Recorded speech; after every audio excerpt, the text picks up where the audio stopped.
इनका कि ये पूछ रहे हैं कि मैंने आगरा में एडीए अप्रूव कॉलोनी में एक जमीन खरीदी 2011 में। उस जमीन पर एक कॉलोनी का जो है निर्माण एक बिल्डर से करवाया गया। उस जमीन की जो है यहाँ पे दो किसानों ने मिलकर प्लॉटिंग की, अपना हिस्सा के प्लॉट जो है रजिस्ट्रेशन के लिए, ठीक है, और एग्रीमेंट में मेंशन करके प्लॉट बेच दिया। मैंने जो है बैंक से लोन करवाया है ना, के प्लॉट खरीदा है। अब उसमें से एक किसान की डेथ हो गया और उसके जो है बच्चे और जो पत्नी ने मुझे नोटिस भेज के मेरी रजिस्ट्री रद्द करवाने को बोला है कि ये प्लॉट में मेरा खेसरा नंबर है और अब हम उनके वारिस हैं, मुझे परेशान कर। देखिए इसमें जो है ना, सबसे पहले जिस बिल्डर से आपने खरीदा ना, एक बार पहले उससे बात कर लें, ठीक है। आपने खरीदा तो क्या आपका जो है रजिस्ट्री अगर हो गया है ना, रजिस्ट्री जो आपका हो गया, रजिस्ट्री के साथ दाखिल खारिज हुआ कि नहीं हुआ, ठीक है, दाखिल खारिज जो है वो हुआ कि नहीं हुआ। तो अगर रजिस्ट्री हो गया, दाखिल खारिज हो गया, ठीक है, और ये सारा हो गया, तो इतना आसान नहीं होता है कि जो है कि रजिस्ट्री को फिलहाल मान लेते हैं कि रद्द करवा देना, कि अगर उन्होंने बेचा और उसका टाइम पीरियड भी हो गया है, ठीक है, जैसे आपने 2011 में खरीदा, मैक्सिमम जो है ज्यादा चांसेस होते हैं 3 साल के अंदर अगर वो कैंसिलेशन का कोई प्रोसेस होता है तो ज्यादा चांस होते हैं यहाँ पे होने के, ठीक है।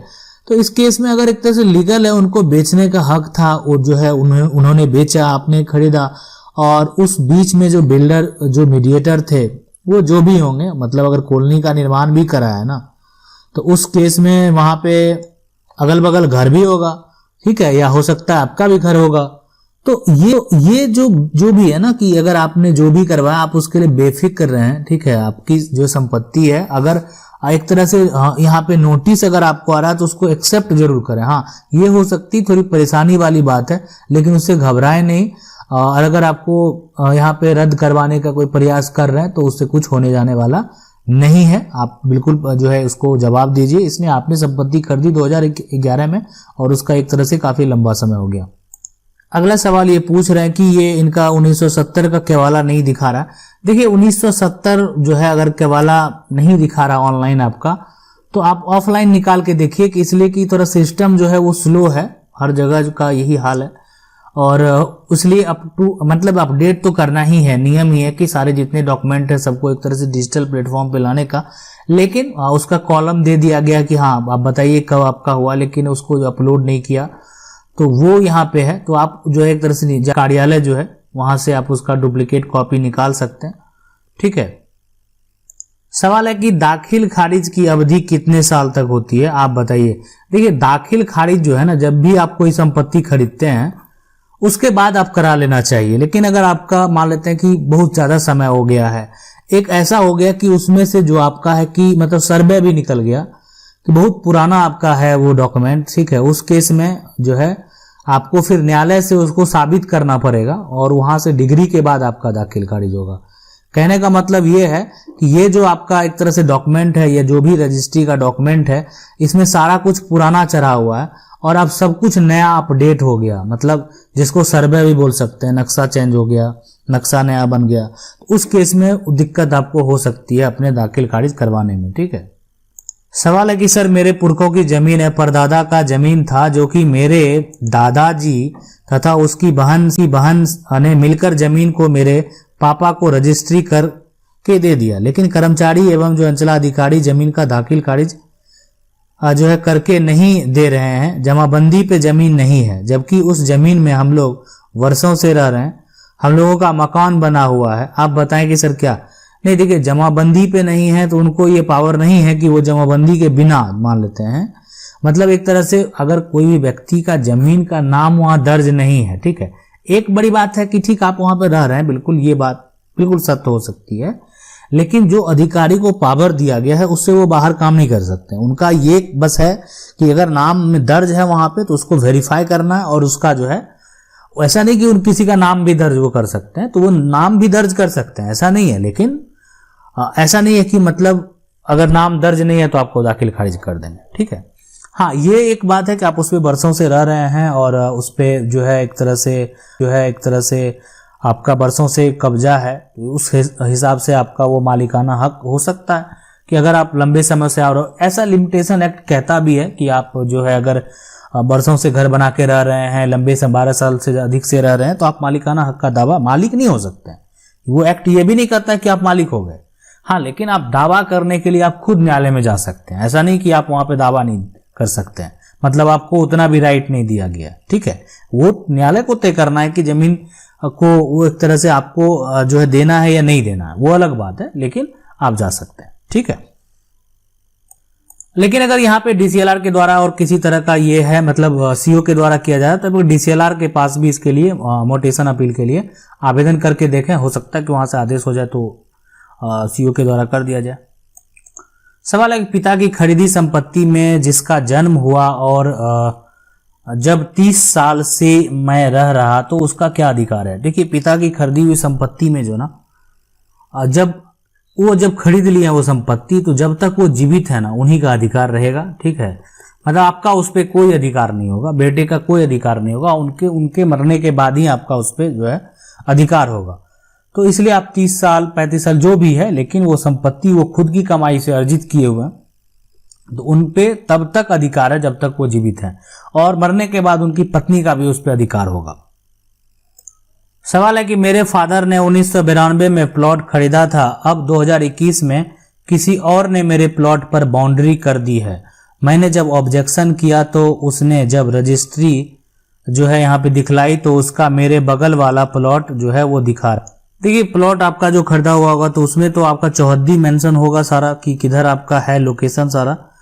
तो पहले कहा अगर 2021 में किसी ने जो आपके प्लॉट पे अगर बाउंड्री कर दी है, तो मैंने जब आप जो ऑब्जेक्शन किए होंगे तो रजिस्ट्री जब आपको दिखाई, तो जो उसका अगर आप मेरे बगल वाला प्लॉट दिखा रहा है तो उस केस में आप वो तो बाउंड्री करा लिया।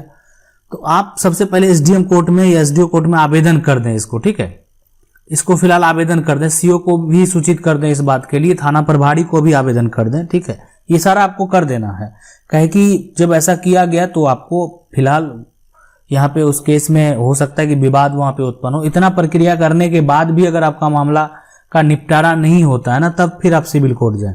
लेकिन पहले आप ये करें, क्योंकि शॉर्ट टर्म है, शॉर्ट टर्म में मामला अगर निपट जाए, हो सकता है अभी तो बाउंड्री ही किया, हो सकता है कल घर ही बनाना शुरू कर दे।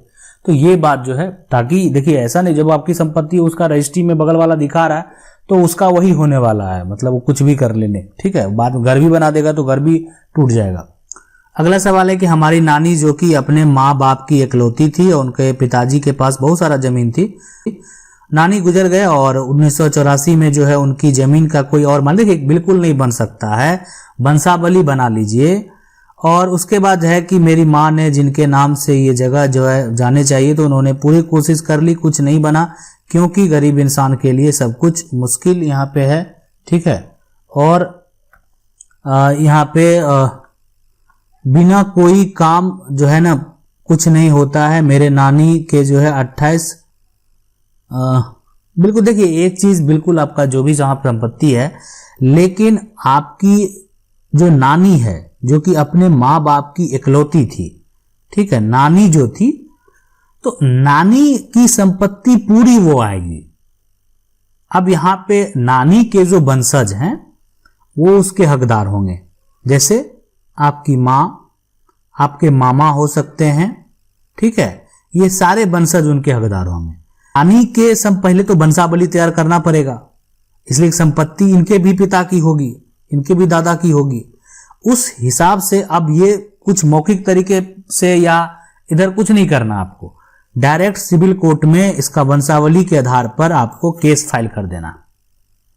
मतलब जो केस फाइल करना डायरेक्ट सिविल कोर्ट में करना है और उस व्यक्ति को नोटिस करना जिसके पास जमीन है, इसलिए कि वो असली वंशज आप हैं और जो नानी के जो पिता होंगे या उनके जो पैतृक जो पूर्वज होंगे, उनका जो भी संपत्ति का कागजात है उसको निकालने का प्रयास करें। बिल्कुल आपको वो संपत्ति वापस मिलेगा। कानून में कहीं कुछ ऐसा नहीं है पैसे वाला। आप देखें कि बड़े बड़े पैसे वाले जेल नहीं जा रहे क्या, बड़े बड़े पैसे वाले के जो बच्चे हैं वो जेल नहीं जा रहे क्या, बिल्कुल जा रहे हैं। ठीक है, तो ये वहां पे कोई मायने नहीं रखता है, जो नियम है। ठीक है, थोड़ी 19-20 अगर लोकल में ही हो जाती है, लेकिन फिर भी एक तरह से न्यायिक प्रक्रिया जो है वो बहुत बेहतर दुरुस्त है। सवाल है कि मेरा खास गैरमजरूआ जमीन दूसरा कोई बंदोबस्त करा लिया क्या करूं। देखिए, अगर बंदोबस्ती दूसरा कोई करा के कब्जा भी कर लिया ना तो वो फिर दिक्कत है। नहीं तो बंदोबस्ती रद्द कराने के लिए जिला अधिकारी के पास आवेदन करें। ठीक है, बंदोबस्ती जो है अगर कोई करा लिया गलत तरीके से तो, और वर्तमान में उसका आपका कब्जा है उस पर, तो बिल्कुल रद्द होगा और आपको वो आपके नाम से बंदोबस्त भी होगा। अगला सवाल है कि सर खतियान जो है 2 बाबा के नाम से है और है तो, लेकिन एक जो है 0 रकबा का रसीद कटा है तो 20 डिसमिल और 20 डिसमिल क्या करो। नहीं, देखिए 0 है तो जो भी है अगर रसीद कटा है तो उसमें हो सकता है कि कुछ प्रॉब्लम हो या छूट गया हो, कुछ अंक छूट गया हो, तो उसका रसीद के साथ साथ रजिस्टर्ड जाके देख लें, वहां पे जो भी रजिस्टर 2 है वहां से बन के आया, और उसके बाद खतियान देख लें तो जितना खतियान में होगा उतना ही कटेगा, कम क्यों कटेगा। तो वो चीज तो आप कर्मचारी से बात करेंगे तो वो आपको बताएंगे। ठीक है, ठीक है। नहीं तो अगर सुधार वाली बात होगी जिला से तो एडीएम के पास से, अगर मान लेते हैं रजिस्टर 2 में ही नहीं आया तो एडीएम के पास आवेदन करेंगे। अगर रजिस्टर 2 में नहीं आएगा वहां से अगर 0 चल के आएगा तो आपका रसीद पे भी 0 रहेगा, आप चाह के भी उसको नहीं अपडेट करा सकते हैं। ठीक है, आपको वहां से ही, जिला से ही अपडेट करवाना पड़ेगा। आशा करते हैं वीडियो अच्छा लगा होगा। वीडियो अच्छा लगा वीडियो को लाइक जरूर कर दें। चैनल को पहली बार देख रहे हैं सब्सक्राइब करके जो बेल आइकन है उसको जरूर दबा लीजिए। मिलते हैं अगले वीडियो में, तब तक के लिए जय हिंद।